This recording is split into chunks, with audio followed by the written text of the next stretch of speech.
From the highest sacred mountains on the earth, I looked down upon the world still buried in the throes of winter. I saw the icy cloaks thrown over the last embers of inner vision as the days slowly lengthened into that twilight place where winter still reigns and spring sends forth tendrils of a broken promise. We promised that we would have a little girl, and we would name her after your eyelashes and my eyes.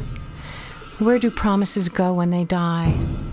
Where do little girls wait until they are called to be born? With no answer but sadness, I took a cold breath into my lungs and looked to the north, where winter held out the longest.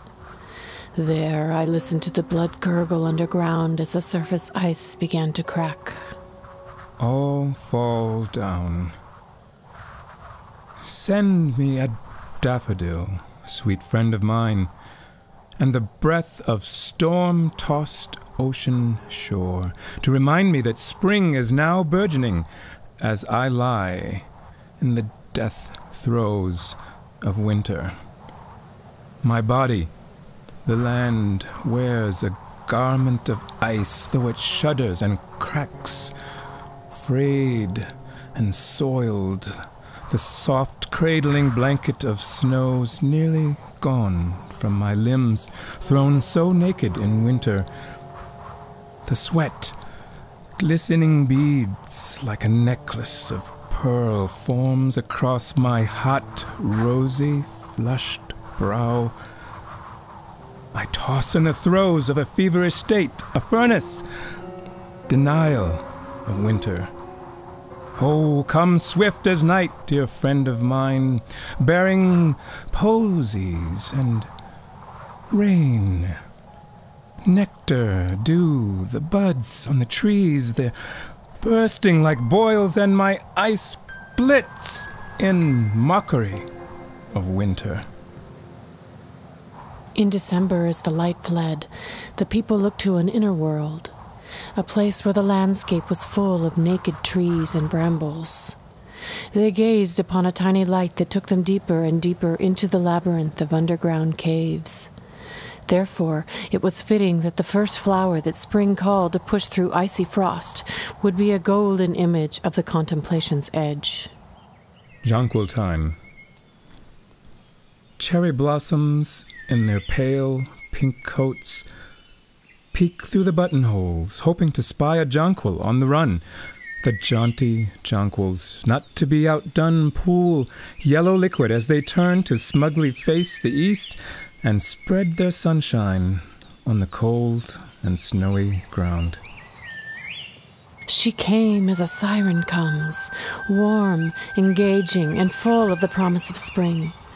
But serving an icy master, she deceives. She is fickle and will switch allegiance. Beware the Ides of March. The Ides of March is treacherous. It draws a shard of sun to raise above the one it serves, to do what must be done. The Ides of March is not alone, and countless are the schemers whose captor king cannot discern the dormant from the dreamers. The lilies and the iris push their blades up through the soil.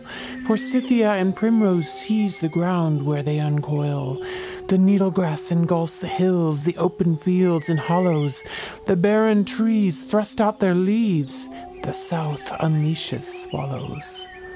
The emperor dies on the steps, pierced and stunned and sallow, as April showers rinse the icy blood from the palazzo. The robins and the sparrows sing their coo and seem to say, Veni, vidi, vici, child, bring on the Ides of May.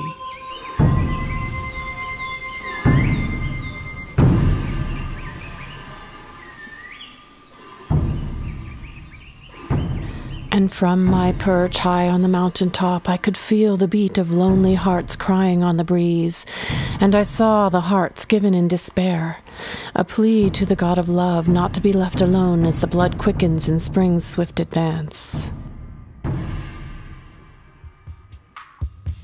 Promise. Pillow to fight, shoulder to cry, a dance in the moonlight, a mind to fry, A morning smile, a pearly teardrop, that extra mile, a credit card to shop, pillar of support, belief to fly, gentleman and a sport, little flirt, little shy, wintry snowfall, spring air flush, a miss you call, a cheek to blush, thrill of fright, daily delight, your flying kite, a kiss, good night. I'll be everything you want me to.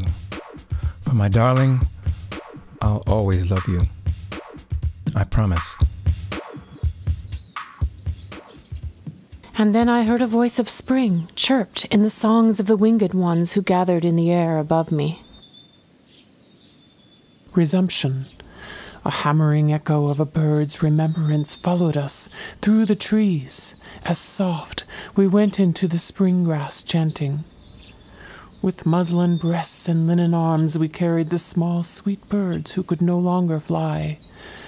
Kissing their wings we prayed for a miracle long into the incensed night. At noon the following day, the shadow of geese flying overhead darkened the red-capped grave diggers, who were singing a dirge more mirthful than mournful. The rich odor of humus awakened our spirits, and when the cold corpse was lowered, we arose with birds flying from our fingers. Fly, little bird, fly with the wind, for if you don't, you have sinned. For the wind is the law, and the law is just. Whence the wind blows, you also must. So fly, sweet bird, fly with the wind, for if you do not, you have surely sinned. Spring's flowery carpet takes hold, and all is new in the world. Soon she will be bearing rose petals to spread onto the paths of lovers, those whose blood rises with the full moon as they dance and spin in delirious circles. Eostra, the goddess of fertility, has returned. Dancers are seen again in the Garden of Eden. The earth leans, and so do we, resurrected memory reciting its free fall, even while bedding a word called new in the tracks of neurons laid for unborn years. And the crash is soft, it's almost mist, breathless exchange of sound for silence, color for line, beginning for end. Dream and dreamer in a land undivided, like when lips remind skin of that fuse in our bellies, jolting the pale winter moth into a sinking, spreading butterfly. And I, too, want to invite the bee with its smart little sting into a wave of these petals, where a galaxy of honey may be forgotten till June, because a big bang breaks sweetest from the nectar of your name on the stickiness of my tongue.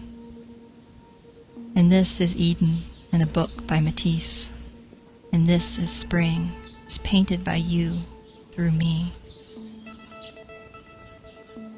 And I could see the dancers in all of their splendor. First life, then death, then life again, impassioned partners swirling forever in the unyielding dance. We dance the steps of the living, and for each step we are grateful, we are joy. Moving through each reality with mindful paces, we are fleeting. Turning away, we are gone.